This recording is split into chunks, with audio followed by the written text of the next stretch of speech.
So Tashidale, and welcome back. We are continuing now with the third essential point. We are on page 106 if you're following along. So with the third essential point, we're talking about continuing in the state of contemplation and looking at the method of self-liberation to begin with. And here he says that the third statement of Garab Dorje relates to our continuing in the state of contemplation where whatever arises in the mind self-liberates. Having been directly introduced to Rigpa and having removed all doubts with regard to it, through meditation we are then able to continue confidently. So that is the basic idea. We need to be introduced to it, we need to practice, become confident in it, and then just continue with that. The final statement of Garab Dorje is connected to the Upadesha series of Dzogchen. The Upadesha texts generally assume that we've already been introduced to Rigpa. We develop confidence in the context here, which refers to a confidence in the process that liberates discursive thoughts. So it's the process that we're focused on here, and the process liberates those thoughts. If we do not have confidence, however, then we will not go beyond merely attaining rebirth in the higher worlds. So we have to have that confidence in order to make this work to attain enlightenment. Otherwise we will just attain a higher rebirth. So then he goes on to talk a little bit about the dhyanas and the samapatis and rebirth in different realms, the form world, the formless world, and so forth, a little bit about samsara and nirvana. And then he talks about the higher dhyanas or absorptions of the formless world, that of infinite space, infinite consciousness, nothing whatever, neither perception nor non-perception, and so forth, which is why they're called formless. And then he mentions that in many different religious traditions, that these consider these samapatis as levels of cosmic consciousness, a common experience of mystics throughout the world, as tantamount to realizing godhood or attaining union with God. These mystical experiences are characterized by bliss, luminosity, and spaciousness or non-discursiveness. So very similar to what we're talking about here. Nevertheless, these samapatis are not Rigpa. Okay? So that's very important to be aware. They are merely mystical experiences characterized by bliss, light, lack of spatial limitations, and so on. They are conditioned states of consciousness. They are impermanent and not eternal. They do not constitute the ultimate goal, which is the unconditioned existence. So even though these are very similar in ways, there is this very important difference in terms of Rigpa, of maintaining this pure awareness state while looking at these. Then he talks about knowledge as a base of liberation. And here he says, to continue with confidence in contemplation is to be like a mighty lion, the king of beasts, who fearlessly strolls through the jungle at a leisurely pace, without attachment or aversion. We must recognize that whatever arises is truly manifestation of Rigpa. This knowledge or gnosis, yeshe, we've talked about, is the very basis of liberation.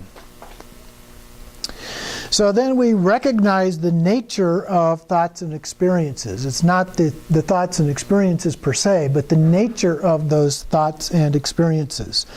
If we do not have confidence in this path, in self-liberating of discursive thoughts, and do not make it the essential point of our practice, then we will fall once again back into samsara.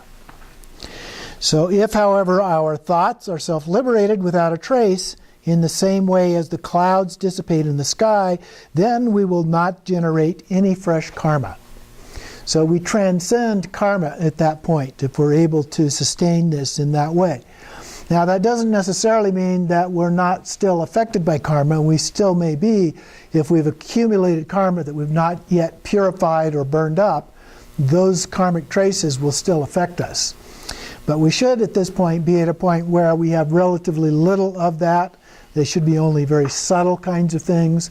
And so through our actions and through our purification practices and so forth, we should be able to eliminate those.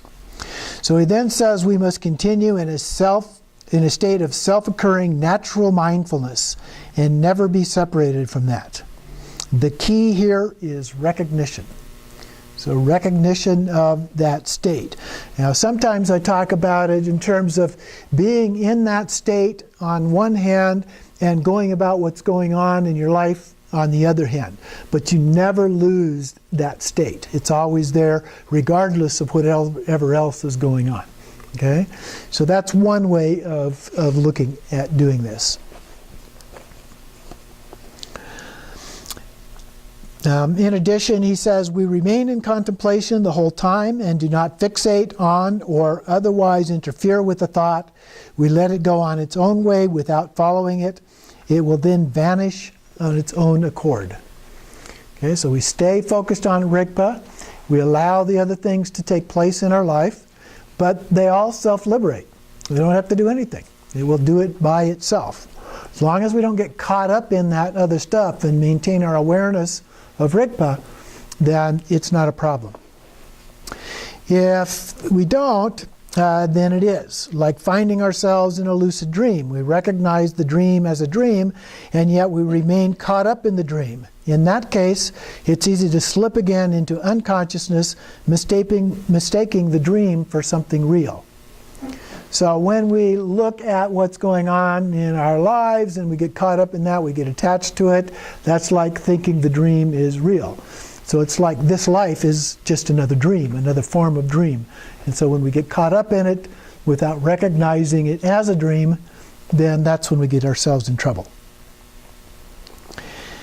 Thoughts may arise just as they did before because this is the natural activity of the mind. But their liberation is not the experience of the ordinary person, but that of the yogin. Thoughts arise. They do not come under the sway of judgment or other mental processes. In Dzogchen, awareness is active, just as Buddha nature is active in the world, although its essence transcends the world. So then he talks a little bit about the arising of thoughts becoming meditation. When we practice habitually in this way for a long time, the mere arising of thoughts becomes the meditation itself. The boundaries collapse completely. And even though the morning sun strikes a glacier, the ice does not melt immediately. Similarly, all the qualities of enlightenment do not immediately manifest, even though the mind has realized enlightenment. So this is a gradual process. We have these experiences of enlightenment, if you will, but it still hasn't melted the glacier. It takes repeated examples over and over again to completely melt the glacier. The yogin realizes the liberation of these same thoughts precisely at the moment they arise. And then he goes on to talk about 4 modes or stages of liberation. He talks about liberation through bare attention, liberation as soon as it arises, self-liberation, and primordial liberation.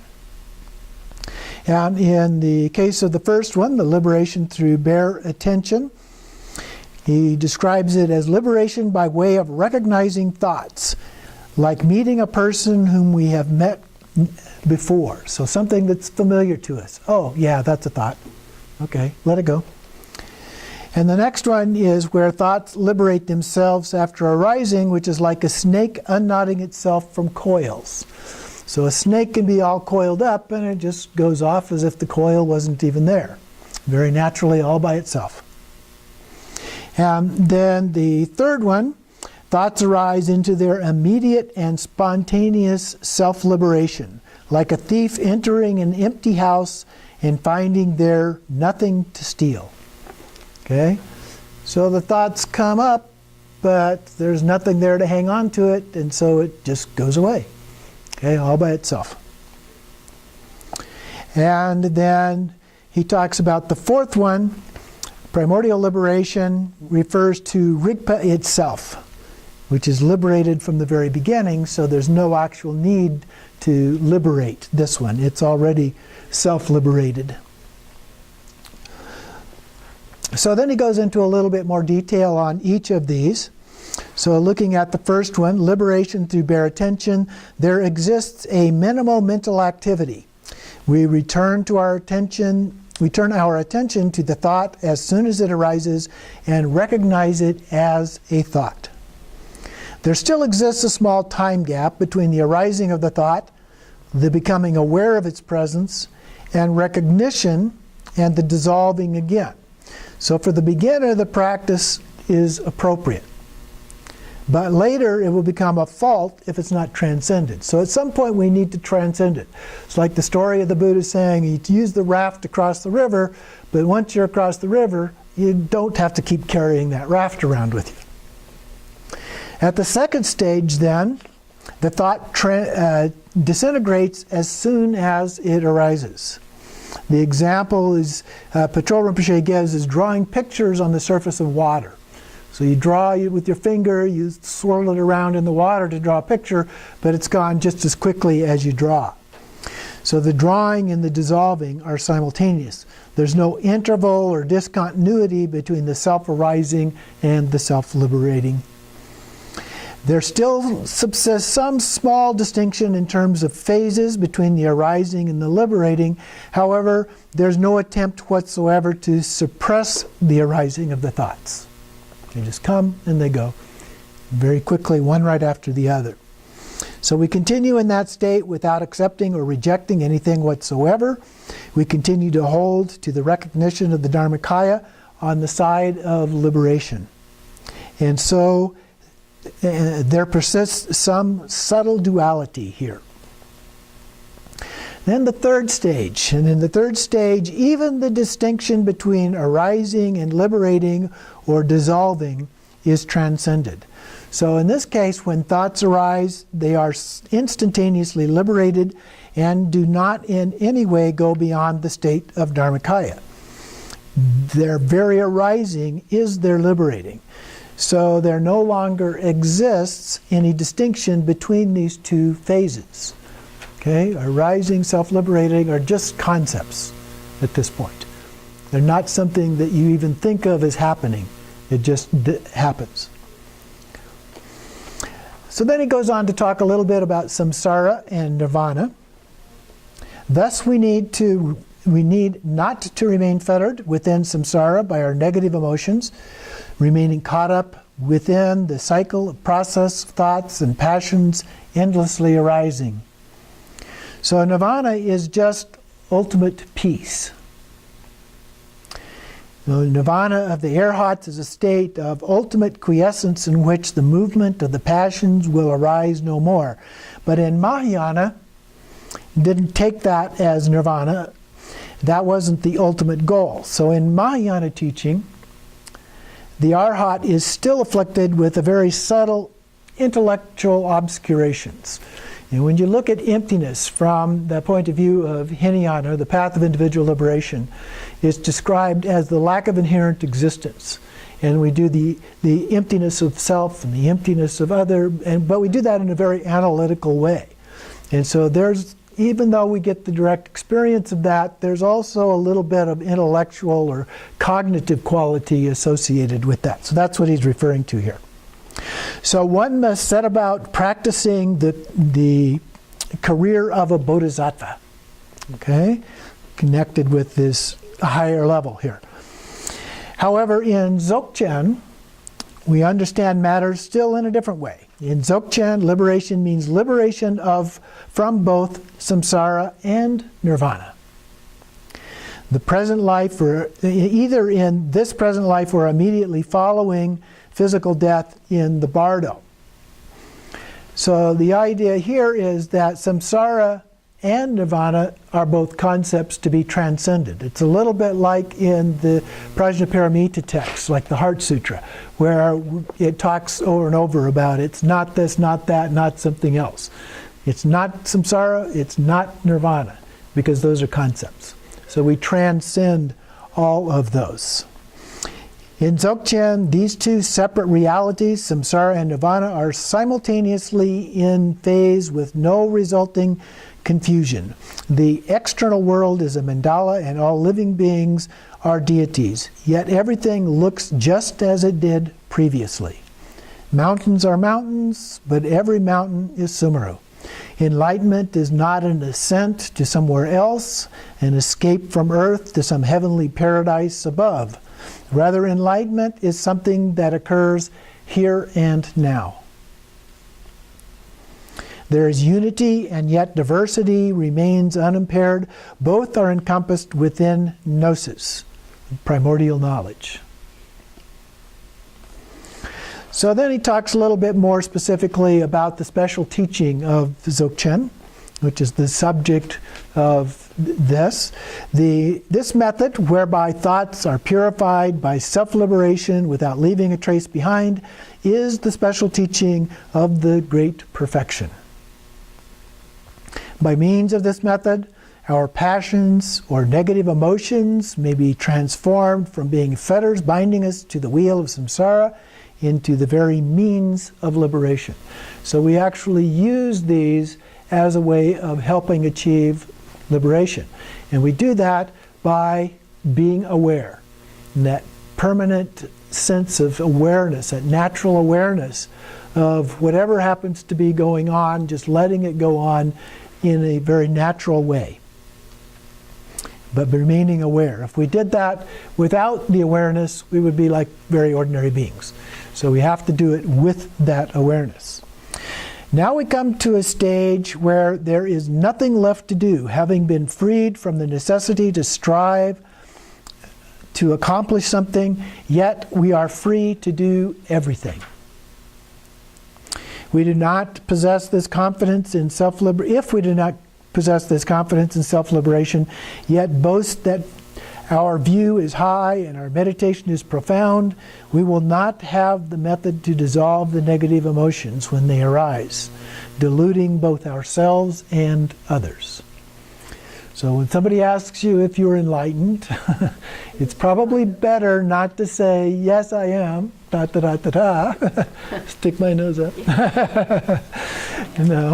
Because if you say you're enlightened, you're probably not. Somebody asked me that one time if I was enlightened, and I said, well, if I told you I was, I wouldn't be. So that's kind of the point. If you get caught up in that, yes, I am enlightened, then you're caught up in the idea of enlightenment, which is not the real thing. But if we truly understand the essential point of self-liberation of thoughts, having relied upon the instructions of the Master, then we do not need to look elsewhere for a higher view. So this is the highest view. Having come to an island full of gold nuggets, we do not search about for ordinary rocks and stones. This is the significance of the third statement of Garab Dorje.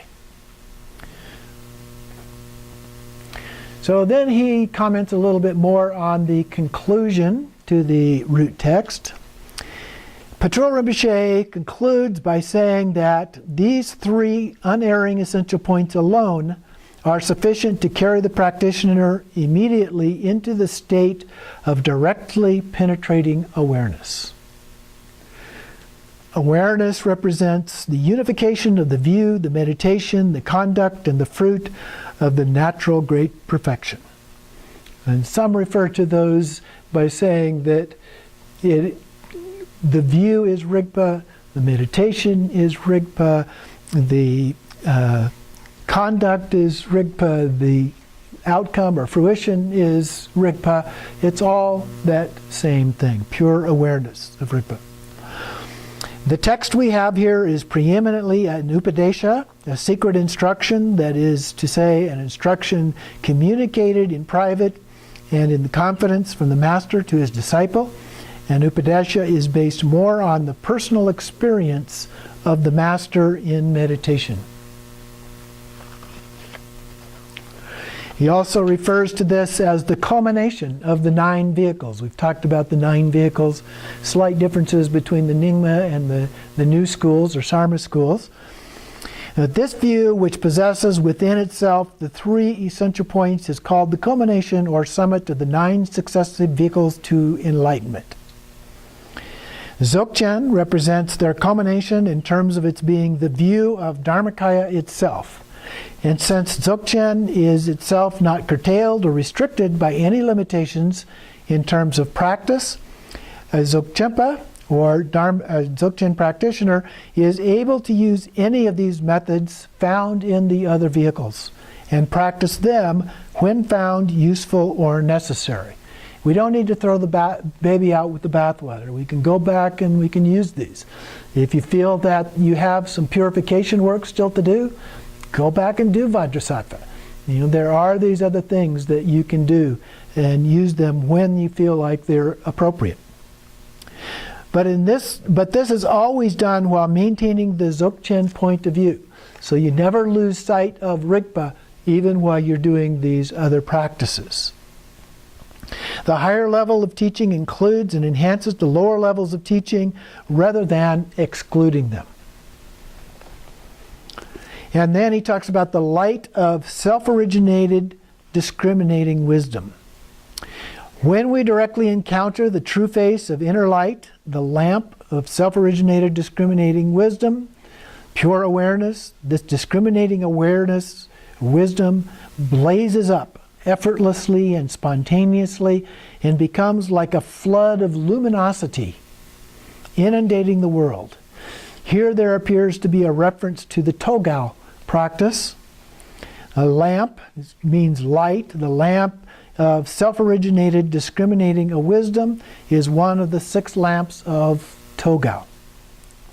The purpose of Togao is to develop one's contemplation through the practice of visions. The clear light is residing in the hollow of the heart and is projected via the Kati channel and the 2 eyes in the external space in front of the practitioner as tiny rainbow spheres, Vajra chains, and other phenomena and pure visions. And so we visualize that essence at our heart. The Rigpa, our Buddha nature, is at the heart chakra, the indestructible drop we've talked about previously. And so that then comes up through the central channel into these 2 Kati channels, the clear, 2 small clear channels that kind of sprout out of the central channel and come up through our head to the backs of our eyes. And then they project that out. So later on when we get to Togao, we look at that in more depth. Basically we're looking at the sky as a screen, a movie screen, and we're using that to project the essence out through our eyes onto the screen, and these visions begin to appear. Okay? We don't imagine them like we do when we're doing the guru yoga or deity yoga practices, but they just come and self-appear out there. So the 6 lamps refer to different aspects of this process, and we'll get into the lamps later on. So Jnana, or Yeshe, and Prajna, he talks about a little bit more again here. He talks about Jnana is the direct and immediate intuition of reality. It's non-dual in nature, transcending dichotomy or duality of subject and object. So Jnana is a higher level of knowledge, a form of wisdom. In Dzogchen, Jnana exists outside of time, and mind or mental consciousness is the raw sense data or appearances become structured in time and space as discrete recognizable objects. And the sense world then is created by the mind, which is not the same as saying only mind exists. Okay, remember the Chittamatra school, the mind-only school, basically said mind is the only thing that exists. And we just simply imagine all of this. In this case, all of this manifests from mind, but we don't necessarily deny that all of this exists either. But jnana is prior to the mind, and in that sense, it is beyond mind. Okay? There is one rigpa, but many yeshes, or cognitions. So rigpa then is the awareness before becoming aware of different things. Another way of saying what he's talking about here. Rigpa is compared to the sun. Yesha, in this case, is compared to the rays of the sun. Prajna, on the other hand, is below that level of jnana or gnosis, but above mere intellectual knowledge. So prajna means a higher knowledge or awareness. In general, it is what is meant in the West by philosophy, or more precisely by philosophical investigation and analysis, a process rather than a body of systematic organized knowledge. So this latter is shasana, teaching doctrine. In sutra system, prajna is analysis of the nature of phenomena. It uncovers the truth that they lack inherent existence and are empty.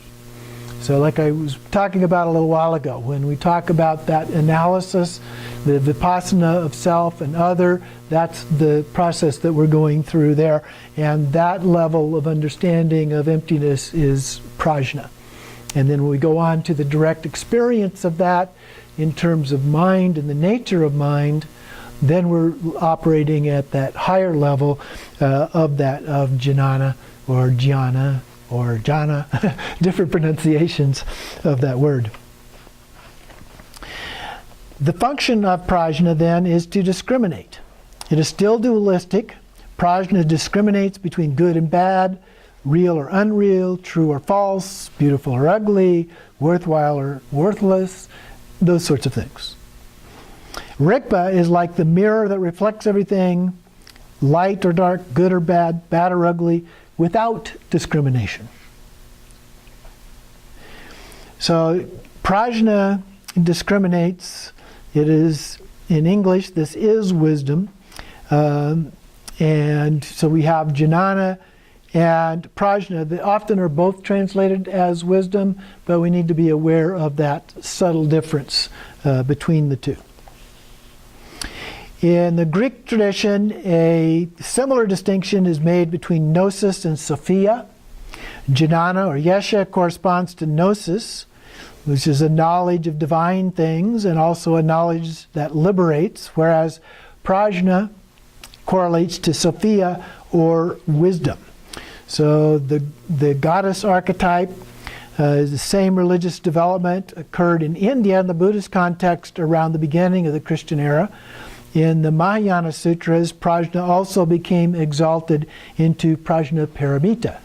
So prajna paramita. So prajna aspect of that is the same. And then who is the great goddess archetype or the mother of all Buddhas.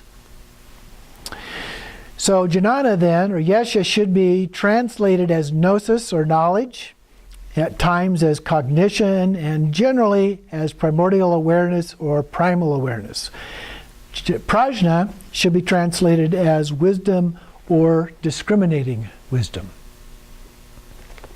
Then it goes on to talk about wisdom and compassion. So these are the highest levels in Buddhahood. We talk about both aspects, like two wings of a bird, wisdom and compassion, or compassion emptiness, sometimes hyphenated together.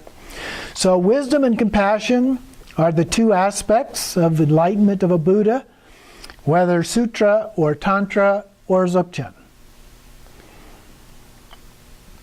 There's an overwhelming feeling of universal compassion that arises automatically and spontaneously. So we see other sentient beings, we see the suffering of other sentient beings, and out of that comes our compassion. And it's referred to at this level as great compassion of a Buddha. So It is extended equally and impartially to all living beings. So that's the wisdom of equanimity. Great compassion is inherent in our innate Buddha nature. So is manifestation, and natural and effortless. It does not have to be cultivated or created. So it's just a natural, spontaneous thing that happens. Now, it doesn't hurt if, when doing the path of altruism, you spend some time practicing things that actually do help develop this sense of compassion as well. And so you build upon that then as you move through these other levels of practice. And then he talks about the conduct of bodhisattvas. So we're talking about the path of the bodhisattvas, or altruism, is as the unification of discriminating wisdom now, keeping that difference in mind, entailing the understanding of the emptiness of all things with universal compassion for all sentient beings, expressed through skillful means. And in a simple way, skillful means here would mean things like loving kindness and compassion. So the first of the 5 perfections, generosity, morality or ethics, patience, vigor or effort, and meditation, express compassion, as well as skillful means. And then the last one, the perfection of wisdom, the 6th perfection, is the understanding of emptiness. So together, the 6 perfections represent both aspects of that. So actions become totally selfless. Attachment to self or the ego has been dissolved, and the view, the meditation, and the action are inseparably united. Even if the victorious ones, the Buddhas, deliberated together, they would discover nothing beyond this fundamental primordial state of all the Buddhas. Thus, the Dzogchen view is called the victorious summit of all the yanas, or ways to enlightenment. This is the quintessence of the fruit, which is Buddhahood. There is nothing higher. Okay? So he's making a statement here about the fact that you can't get anything higher than what is included at this level. And then he also here, he goes on, talks about a few other things that I'm going to pass over for right now, but he also mentions then the 3 masters once again, where he started out in the beginning. He goes back and re-refers to those, Longchenpa and so forth. And then he talks a little bit about the secrecy of the teachings. Patrul Rinpoche is reluctant to reveal these teachings to those who do not practice, for they will not understand them. For this reason, the Dzogchen teachings are said to be self-secret, or worse, they will be totally misunderstood, and that will create obstacles for people. But for those individuals who are sincerely interested, who would cherish these teachings, and who would have the capacity to understand them, it would be wrong not to reveal them. And consequently, he has revealed them, and we've been blessed to then receive these teachings. Now we are expected to do the practice, okay, to carry them out. He urges that the essential point of the real meaning, which is Rigpa, should not be allowed to disappear, but because it is something sacred, it should not be profaned or spoken of openly. So it's not something that we want to go around talking about with other people that don't have a background in this, or that don't have some serious interest in this and so forth, because they wouldn't understand it, or they could misunderstand it in a way that then they could become more obstructed in their own point of view, or share with others and compound the obscurations and so forth. So we do want to be careful about who we share, what we share, how we share it, and so forth. Doesn't mean we can't share it. And when there's opportunities to share it with somebody, they're curious about it, they want to know, and it may be helpful to them, by all means, that's acceptable to do. but we have to use a little discriminating wisdom to figure out what's appropriate and what's not. So that concludes then this part of the text.